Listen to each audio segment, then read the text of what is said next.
Hey, welcome back to No Hype Beer Reviews. Unless it's your first time, then welcome. Please consider subscribing. If you do, hit the notification bell, get all your updates. Real excited for today's video. So excited I'm knocking things over off camera. Some paper towels. Beer's courtesy of Ross. Thanks so much, Ross. I really appreciate it. And it's a mystery beer. It's Tuesday. On Tuesday, I try to test my palate. Drink something I'm not used to. I also want to incorporate maybe like spirits and wine sometimes on Tuesdays. But the best way to test my palate is to do a mystery beer. So really excited. You get, it's like going on a roller coaster or something. You get excited, but you get like a little scared and nervous because like, am I gonna botch it? Ross, I think he and I think alike when it comes to mystery beers, where we like it if there's adjuncts. Because then part of the fun is like guessing, is that chocolate or is it just the base, chocolatiness from the base stout, Oh, brother.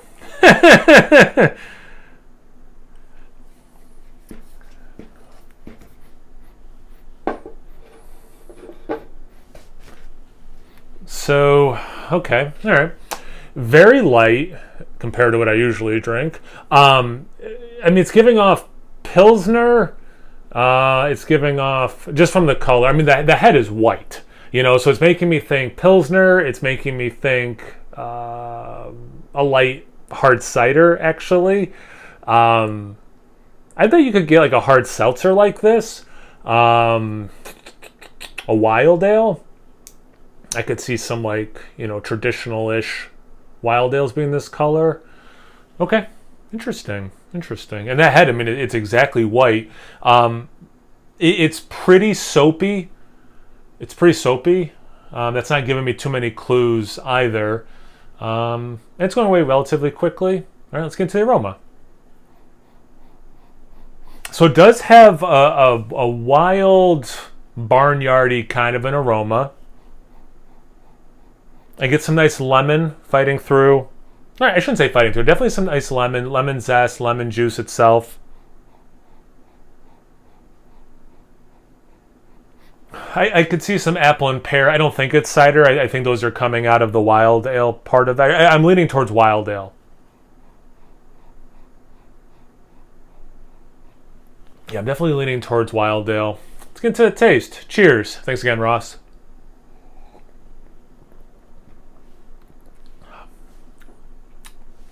Okay, so I'm sticking. Okay. I was really good about the wild ale, and then some sweetness kicked in that reminded me more of a Saison. Because I'm used to, when I was coming up in the beer scene, the only Saison I regularly drank was the Hennepin and from Ommegang.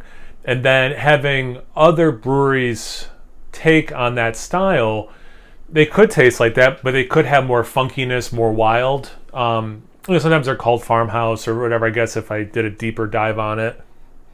But it's giving me wild Saison vibes, so I'm thinking it's a Belgian style beer.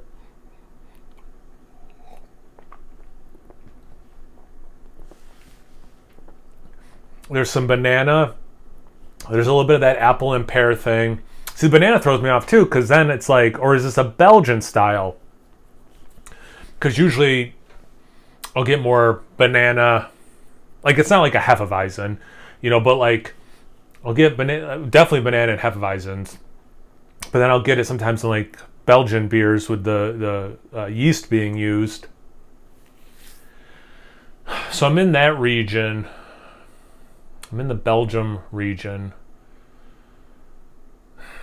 But I guess I've had Saisons that have a little bit of a banana thing. It's really tasty. You never know what temperature to have these. So I had this in my beer fridge that's set at 55 degrees.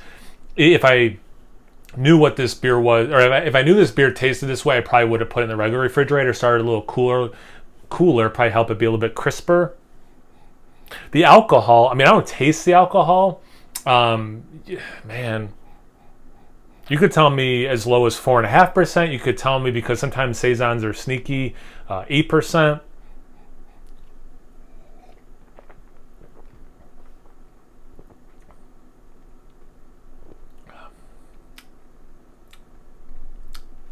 All right, so I'm going to go Farmhouse because it's not dry enough to have something like Brett in it. So I'm going to go just Farmhouse, 6.5% ABV. I don't think there's any adjuncts, or if there are, it's kind of like the Ommegang thing where it has coriander to help, amplify the orange notes or whatever. Like I don't think it has any weird adjuncts that I'm not tasting. I think what I'm tasting is just coming from the base beer, but maybe it's being helped with adjuncts that are specifically supposed to help what's already in the beer, not go deeper. Well, I guess not. I guess that doesn't make sense. Not like super amplifying it or whatever. Complementing, not supplementing. Yeah, and as I'm drinking it, I'm getting less of a wild note. So I'm pretty comfortable with what I am saying. Let's get into it. Or can I just, let's tape to the bottom. I'm mostly convinced people watch these mystery beers just to see how bad people are at pulling off the paper. How about that as something to put in the comments section? Not who's the best at doing mystery beers or the worst, but who's the worst at opening them and the best. Ooh, okay. Well, I should have gone with my initial thoughts about Ross and I being on the same page. This is from Pipeworks, and it's a Gold Crispy Lime rice lager. I'm glad I came back on the funkiness, like the wildness of it. 4.9% ABV. Cold Crispy Lime, I think is the name of it. Any other information?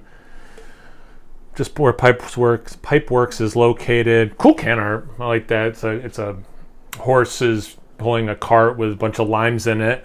I got citrus, not lime. I mean, I said lemon and orange in the aroma. I definitely said lemon. I think I said orange in the aroma.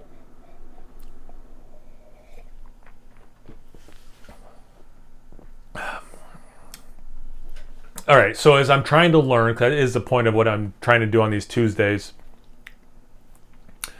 that funky wild thing is, and I know some people get annoyed with me saying this, mostly Sean from Nerd Sense, that I think in lagers there's like this funk skunky thing, and some like Heineken does it on purpose with the green glass, like not vinegary like kombucha can kind of get towards, but like that fermentation taste like kombucha has. That's the thing I'm getting here. I was way wrong. There's no way around it. I mean, I don't get lime, even knowing there's lime in it.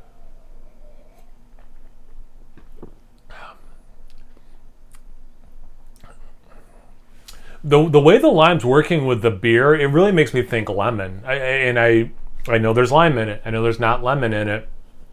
I had a squeeze of lime over my lunch today, so I've had lime recently, and it's just not making, this beer's not making me think lime, but I think, again, it's the lime working with the base beer.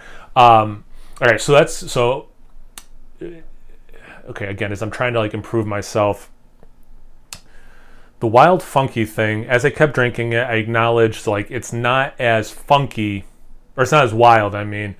So that funk I'm tasting is definitely coming from the fermentation of beer like this. So that can be a lager. The lime's throwing me off a little bit style-wise. I don't know, I mean, the banana obviously was like the worst thing I said. I mean, I'm tasting it, but like there's nothing Belgian-y about this, or, German Hefeweizen about it. I don't think, again, I mean, I don't drink rice lagers. I might make for this review to be all the better because this is not a style I know well, because I don't drink it a lot. But like, do you get banana and rice lagers ever? Yeah, because I'm getting in this.